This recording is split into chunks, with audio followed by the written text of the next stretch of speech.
Hello guys, welcome back to my channel Study Byte. This is our first video in the series of data mining. In this video, we are going to discuss about introduction to data mining and kinds of patterns that can be mined. Let us first know about the definition of data mining. Data mining is the process of discovering useful patterns, knowledge and trends from large amount of data, which means generally the real world contains large amount of data. The process of extracting meaningful patterns, trends from that large amount of data is nothing but data mining. If we consider Netflix as an example, generally we will be watching many movies on Netflix and we will be getting recommendations. Let us discuss how that type of recommendations we are getting. First, the Netflix finds patterns like which type of movie we are watching most, and next it compares your behavior with millions of other users who have similar taste, and finally Netflix predicts what you will like and shows you that type of recommendations.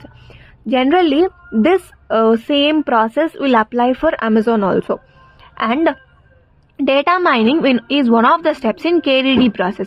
Here, KDD is nothing but knowledge discovery in databases.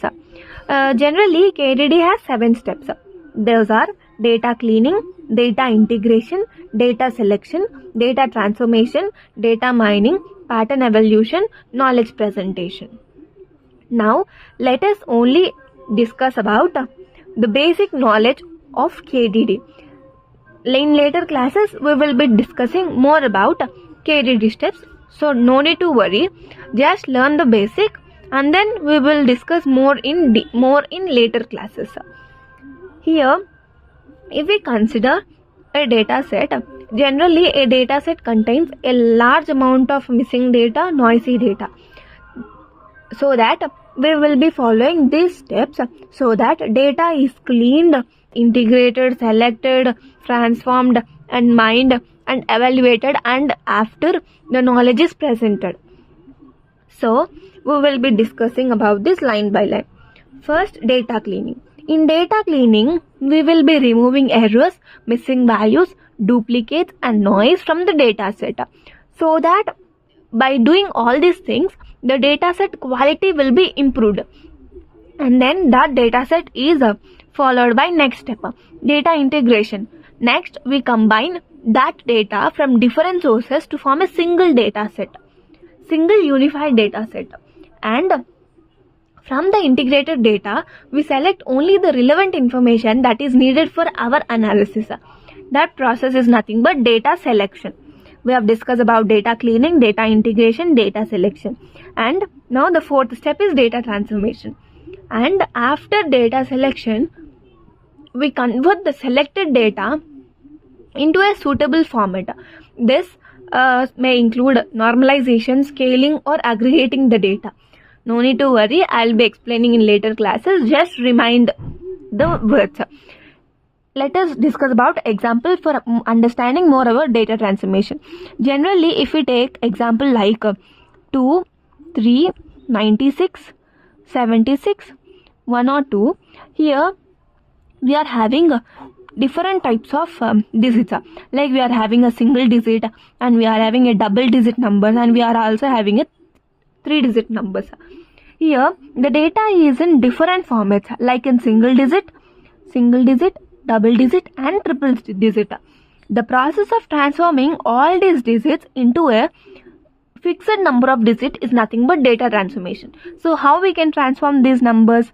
Like we will be adding zeros in front of them, so that for making 3 digit number we are adding 2 zeros in front of 2 and 2 zeros in front of 3. Similarly, we are having a single zero in front of 96 and single zero in front of 76, and no need to convert 102 to any, because 102 is already a 3 digit number. Here we have transformed the data so that every single piece of data is similar order. Have understood, right? Here we have completed data transformation and data mining.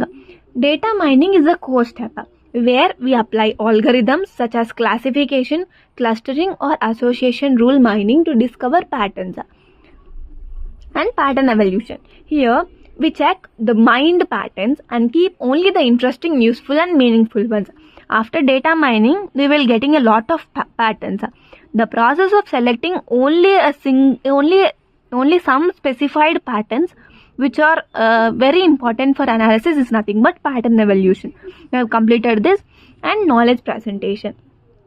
Finally, the results are presented using charts, reports or visualizations so that users can easily understand the knowledge discovered.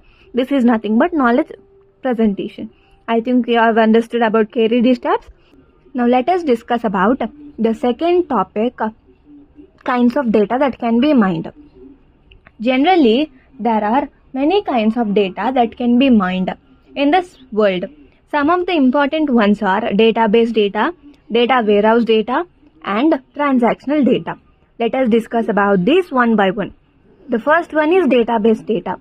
This is the most common type of data. It includes data that is stored in tables, rows and columns in relational databases. Generally, in database management system, we will be having tables. We will be storing every data in the form of tables, which is relational database.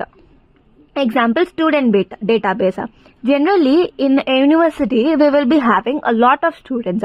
It is very, very difficult to store every record of the student without tables.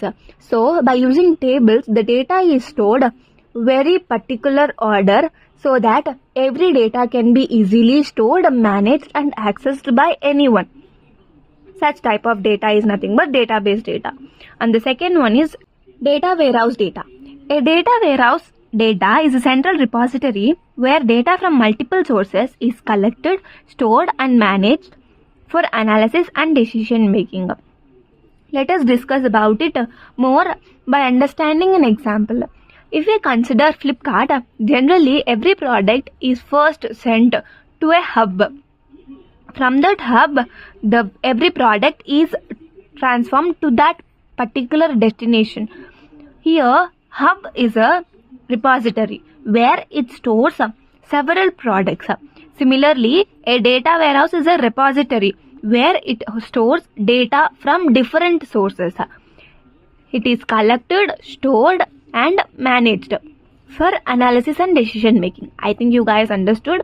Now let us discuss about example.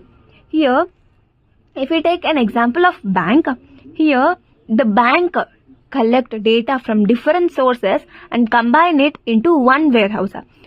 The bank collects data from ATMs and from online transactions, from PhonePe transactions, from Google Pay transactions, and similarly several transactions.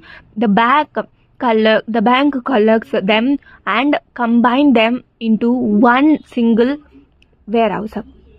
I think you guys understood. And the next one is transactional data. Data that stores transactions or events which happen at a particular time is nothing but transactional data. Example, online shopping transactions. Generally, while we are shopping online, in some situations we will be paying cash online itself. Here, the process of storing that transactions at particular time is nothing but transactional data. Similarly, we have other examples like ATM operations and billing systems. This is about transactional data.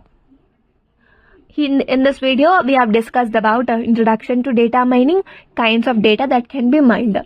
That's all for today's video. In the next video, we are going to discuss about data pre-processing. Until then, stay tuned.